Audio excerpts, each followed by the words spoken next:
Hello everyone and welcome back to Urban Rush. Don't you wish you could just travel around the world having fun?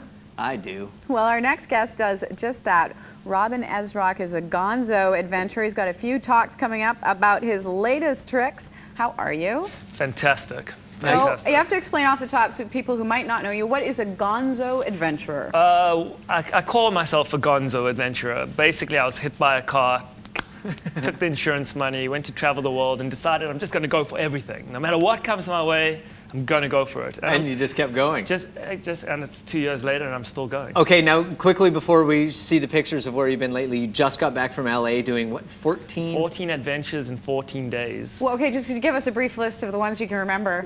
Well, hang gliding, paragliding, hot air ballooning, sail planing, skydiving, always the most extreme. Biplanes. Skydiving, biplanes, go-karting. You must be exhausted. Bungee jumping. I finished it off with bungee jumping. You got it. My adrenaline was gone. I was like...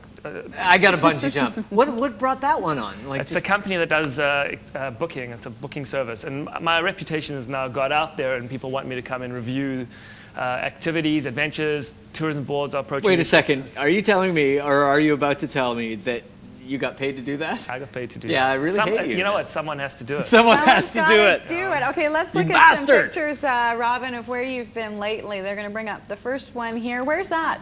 Nicaragua. This is volcano boarding. It's an active volcano. It actually was due to erupt, and the guy gives you a wooden plank, and you hold on, and you slide down an active volcano at 40 And you km/h. basically hope for the best. And you wear those orange overalls because it's not soft sand. It's hard. If you fall, you just carve yourself up pretty bad. Is it hot or is it? If you put your hand into the sand, yeah, it's hot.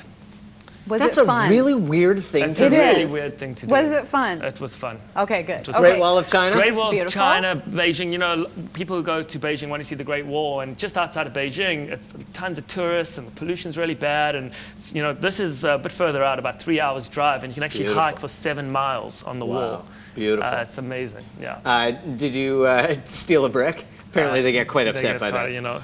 Now I like this picture because I'm not this crazy guy. I mean, these crazy things keep happening to me, but when I was picking up a saltwater crocodile's tail in Malaysia, I was like, I've officially crossed the line. That's crossing the line. Of being a lunatic. And there was a crocodile behind me that I didn't see, and it was kind of sneaking up. And the guy was like, there's a crocodile behind you. How do the crocodiles feel when you do that? As long as they didn't turn around and eat me, I was like, nice crocky. How far away is your egress point from there? Are you like mere feet away from I said to the guy, I don't need to run fast, I just need to run faster than you. Right, that's all that matters. This is a gorgeous picture. The chicken buses in Guatemala. What's a chicken bus? A chicken bus, they're these old school buses from the States and Canada that they donate to the Central American countries. Oh, and they trick them out. And that's how people get around. And your leg room's about this. You usually squash about 6 people to a 3-person seat. Your ass will cramp up quite a bit, and they take these corners at full throttle, and but they're beautiful. I was going to say the outside of them are always really beautiful. Like they take great pride in what they're driving around. Yeah, very colorful. Okay, we were joking about the vodka train. What is the vodka train? The vodka train is a package for backpackers to do the Trans-Siberia Railway. So it's geared to 18 to 35. It's sold through Travel Cuts, and it's amazing. I mean, it's just you go from China to Beijing all the way through Mongolia. I love Mongolia. And into Siberia, all across into St. Petersburg. When I hear Siberia, because I've never been there, I automatically think just sort of barren. But it's actually barren. Oh, is it actually barren?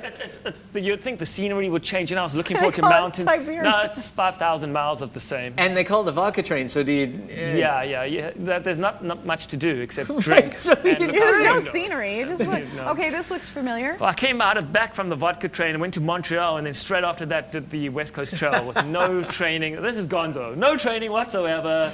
Just strap on the backpack and off we go. 75 miles, and it's a tough hike too. It's not easy. It's not easy. Huh? Yeah. Do you have a limit for what you will and won't do? You know, you said crossing the line. Eat scorpions. Okay.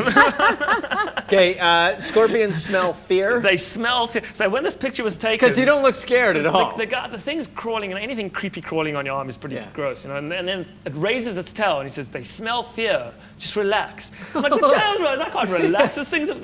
So I'm trying to relax, but no. What's in your other hand? That's a leaf bug. Do they bite? No. And this is in Malaysia. The bugs are yeah. They make them giant. They make him giant. It's like that Indiana Jones, you know, when he's walking on this Yeah. huge boat. So when people find out that you're sort of the Gonzo adventurer, do they look upon that as sort of a challenge? Because you'll try pretty much anything? They go, okay, well, you think you'll try anything. Like, so when I was in LA, whenever I did things there, they were always trying to impress me, but I get motion sickness. I'm a normal person. So when someone says, let's experience G4, weightlessness, and You're like anyone else. God, let's experience my vomit on the ceiling. Okay, well, maybe you can explain where the lesbian Super Bowl party fits into the Gonzo adventurer. All right, a Gonzo adventurer puts themselves in situations that, you know, that other people would shy away from. I'm the only guy, I'm actually the only straight anything male at a lesbian Super Bowl party. Look how beautiful these women are. Gorgeous. And yeah, when I walked in, they all stared at me, and I said, I'm the token male. I'm the token male. Well, how did you get the invite to this? I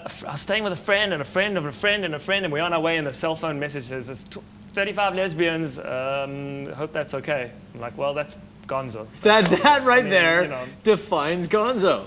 Well, if you want to learn more about Robin's adventures, he's got a couple of talks coming up, one at UBC and one at BCIT. You can check out the UBC one tonight at 6 o'clock, and at BCIT happening March the 8th at 6 o'clock, or you can find him online at moderngonzo.com. Very nice. Always a pleasure, man. We appreciate it.